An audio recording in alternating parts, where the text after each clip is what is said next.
Encontré un recibo en el carro de mi esposo, y lo que descubrí me destruyó. Estaba aspirando el carro de Jairo cuando lo encontré. No estaba buscando nada. De hecho, ese día ni siquiera estaba pensando en él. Íbamos a salir en familia al día siguiente y me había puesto a limpiar el vehículo por dentro, algo rutinario, casi automático. Asientos, alfombras, los restos de arena acumulados sin explicación. Cuando moví el asiento del copiloto, vi varios papeles arrugados. Los recogí sin prestar demasiada atención, hasta que uno me hizo detenerme. Era un recibo. Lo primero que me llamó la atención no fue el monto ni la fecha. Fue el nombre del lugar. Un bar conocido en la ciudad por un ambiente bastante particular, de esos sitios donde no se va solo a tomar algo y ya. Un lugar que, honestamente, no encajaba con lo que Jairo me había dicho. La fecha me apretó el estómago. Era exactamente uno de los sábados en los que él había salido con sus amigos a ver el partido. Me quedé quieta unos segundos con el papel en la mano, intentando encontrarle una explicación rápida. Algún amigo que lo dejó ahí. Algún error. Cualquier cosa que no implicara lo que mi cabeza ya empezaba a insinuar. Pero el papel estaba doblado como si hubiera estado en su bolsillo. Lo guardé sin decir nada. Ese día terminé de limpiar el carro en silencio, pero ya no era la misma tarea de antes. Todo me parecía distinto. Como si algo se hubiera movido apenas un centímetro, lo suficiente para que nada volviera a encajar igual. Esa noche Jairo llegó como siempre. Relajado, hablando de cosas del trabajo, preguntando por los niños, comentando el plan del viaje como si nada. Yo lo miraba mientras hablaba, intentando detectar algo. Un gesto, una pausa, una incoherencia. No había nada. Y eso era lo peor. Porque si me estuviera mintiendo, no había señales claras. Solo ese recibo arrugado en mi bolso, que no dejaba de aparecer en mi cabeza cada vez que él decía el partido con los muchachos. Pasaron los días. No revisé su celular. No le pregunté. No hice nada. Pero cada vez que él decía que salía, yo ya no escuchaba igual. Empecé a fijarme en detalles que antes ignoraba, la forma en que guardaba el teléfono, las horas exactas en las que regresaba, pequeños vacíos en sus historias. Nada definitivo. Nada suficiente. Solo ruido. Hasta que una noche, mientras él dormía, me quedé sentada en la sala con el recibo frente a mí. Y por primera vez me hice la pregunta que había estado evitando. Si era algo inocente, ¿por qué ocultarlo? No era el lugar lo que me estaba destruyendo. Era el silencio alrededor de ese lugar. Y al día siguiente decidí que ya no podía seguir fingiendo que no existía. No lo enfrenté de inmediato. Esperé a que fuera una de sus salidas habituales. Dijo que vería el partido con sus amigos. La frase salió tan natural como siempre.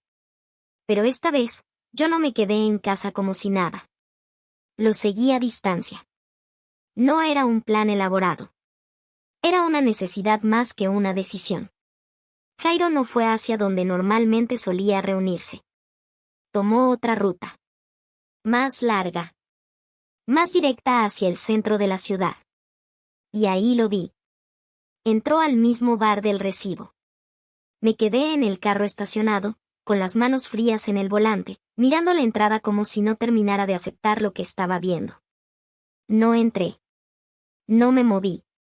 Solo esperé. El tiempo ahí dentro se volvió pesado. No sé cuánto pasó. Pero cuando salió, no venía solo. Venía con sus amigos, riendo, hablando fuerte, con la misma naturalidad de siempre.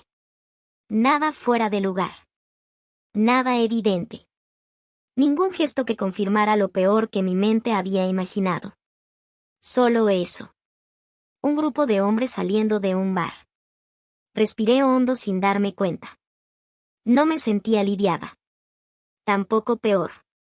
Me sentí atrapada en algo más confuso. No había prueba de traición, pero tampoco una explicación clara de por qué no podía simplemente decirme ese lugar como cualquier otro. Esa noche lo esperé despierta. Cuando llegó, lo vi quitarse los zapatos, dejar las llaves, actuar como siempre. Jairo, dije finalmente. Se giró despacio. No levanté la voz. No hice un drama. Solo puse el recibo sobre la mesa. Hubo un segundo de silencio. De esos silencios que no son vacíos, sino llenos de todo lo que no se ha dicho. Explícame esto. Lo tomó. Lo miró. Y por primera vez en días, lo vi dudar.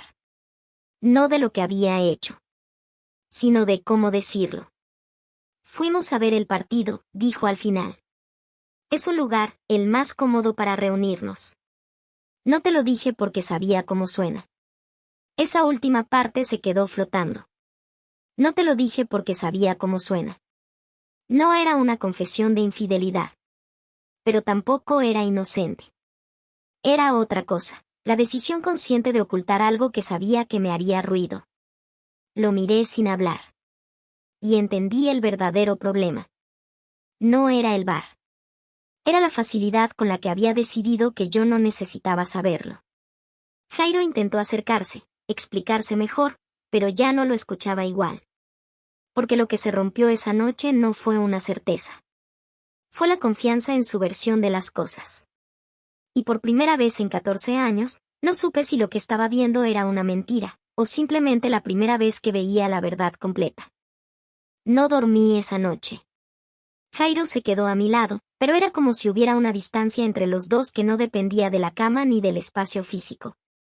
Yo miraba el techo y repetía la misma escena una y otra vez, el recibo, el bar, su silencio antes de responder. A la mañana siguiente todo siguió su curso normal. Los niños desayunando, el ruido de la cocina, la rutina intacta. Pero dentro de mí nada estaba en su lugar.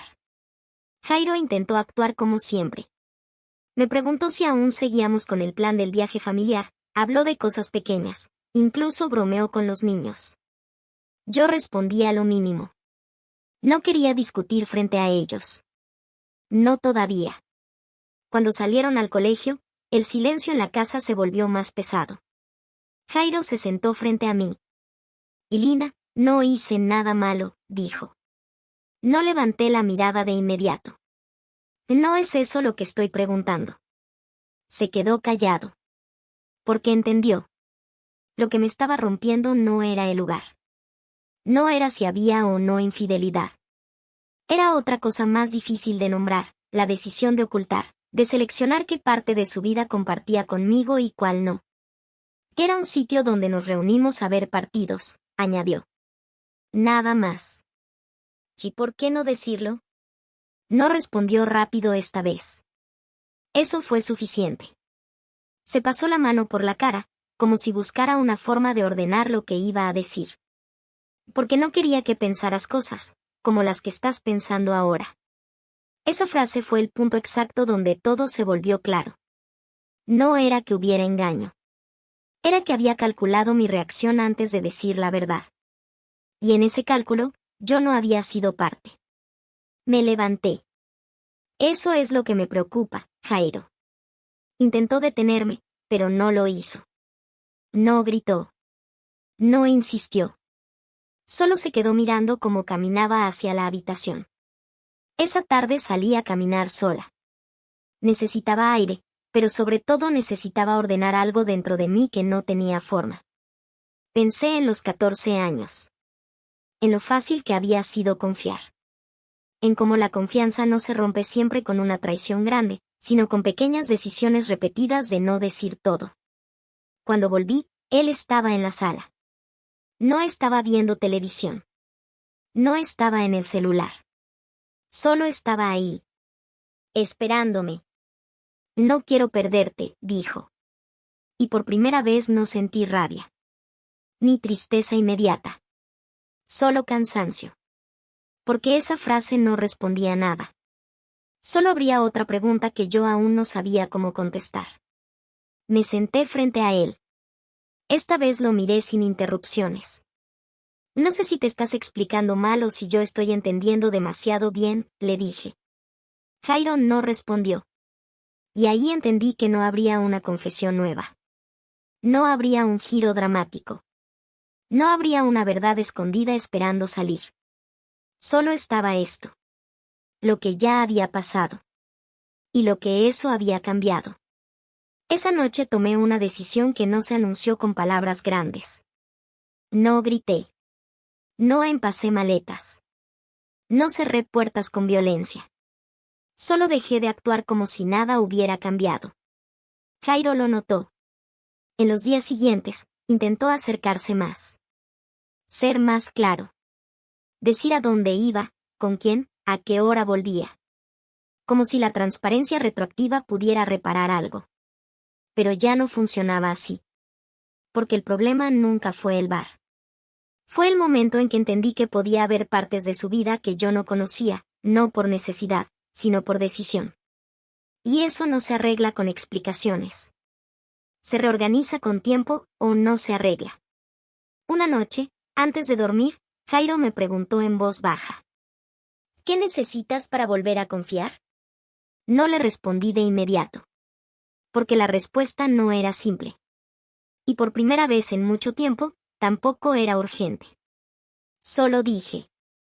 Necesito saber si todavía estamos construyendo la misma vida. El silencio que siguió fue diferente a los anteriores. No era tensión. Era distancia. Y también una verdad que ninguno de los dos se atrevía a nombrar todavía. Pero ya estaba ahí. Entre nosotros. Jairo no respondió a mi pregunta esa noche. Solo se quedó mirando el suelo, como si ahí pudiera encontrar una forma de acomodar todo lo que no sabía decirme. Yo tampoco insistí. No porque hubiera paz, sino porque ya no tenía energía para empujar respuestas que no salían solas. Los días siguientes fueron extraños. No hubo discusiones fuertes. Tampoco reconciliaciones. Solo una convivencia ordenada, casi demasiado correcta. Como si ambos estuviéramos evitando tocar una superficie que sabíamos sensible. Jairo empezó a cambiar su comportamiento de forma visible. Decía exactamente dónde iba. A qué hora regresaba. Incluso me escribía cuando salía con sus amigos. No había secretos nuevos, no había silencios raros. Pero la sensación seguía ahí.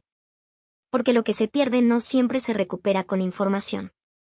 Una tarde, mientras los niños estaban en clases, él se sentó conmigo en la cocina. No quiero vivir así contigo, dijo. Lo miré sin sorpresa. Y yo tampoco.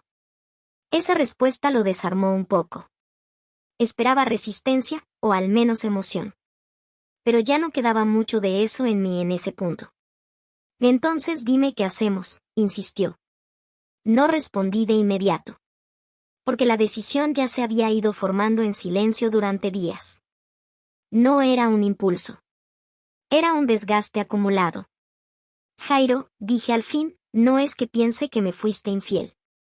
Se quedó quieto. ¿Qué es que entendía algo peor para mí? Frunció el ceño. ¿Qué puedo estar viviendo al lado de alguien que decide qué parte de su vida puedo conocer y cuál no, dependiendo de lo que cree que voy a tolerar? El silencio fue inmediato. Denso. Real. No había defensa fácil para eso. Porque no hablaba del bar. Hablaba de la estructura completa de nuestra relación. Jairo intentó decir algo, pero se detuvo a mitad de frase. No porque no tuviera argumentos, sino porque entendió que cualquier explicación iba a sonar pequeña frente a lo que yo ya había procesado sola. Esa misma noche, después de que los niños se durmieran, me senté en la sala con una calma que me sorprendió. Jairo estaba en la habitación, esperando. Pero yo ya no estaba esperando nada. No había enojo activo. No había drama. Solo una claridad incómoda. Que a veces lo que rompe una relación no es lo que se descubre, sino lo que ya no se puede ignorar después de descubrirlo. Entré al cuarto. Jairo levantó la mirada de inmediato. ¿Qué decidiste?, preguntó. Me senté al borde de la cama. Tardé un momento en hablar. No quiero vivir con dudas constantes, dije. Ni contigo sintiendo que tiene que medir cada cosa que me cuenta. Él apretó la mandíbula. Entendió antes de que terminara. No necesitó más. Entonces. Respiré hondo. Necesitamos distancia. Tiempo real. No esta versión en la que seguimos juntos como si nada mientras algo importante sigue roto. No hubo gritos. No hubo discusión final. Solo un asentimiento lento de su parte, pesado, resignado. Y eso fue lo más difícil de todo. Porque no era una ruptura explosiva. Era una decisión que ya había madurado en silencio. Semanas después, la casa cambió de forma. Jairo se mudó temporalmente a un apartamento cercano. Los niños lo veían con normalidad, sin entender del todo lo que había pasado entre nosotros. Yo tampoco lo explicaba de más. No porque no doliera, sino porque ya no necesitaba convertirlo en algo más grande para justificarlo. El recibo del bar seguía guardado en un cajón. No como prueba de traición, sino como el punto exacto donde entendí que la confianza no se rompe de golpe. Se desgasta cuando lo que no se dice empieza a ocupar más espacio que lo que sí. Y una tarde, meses después, Jairo vino a recoger a los niños. Antes de irse, me miró un momento más largo de lo habitual. Y no era el lugar, Lina, dijo. Asentí. Lo sé.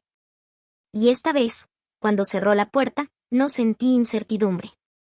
Solo la confirmación de que algunas historias no terminan porque haya un culpable. Terminan cuando la verdad llega tarde, y aún así cambia todo.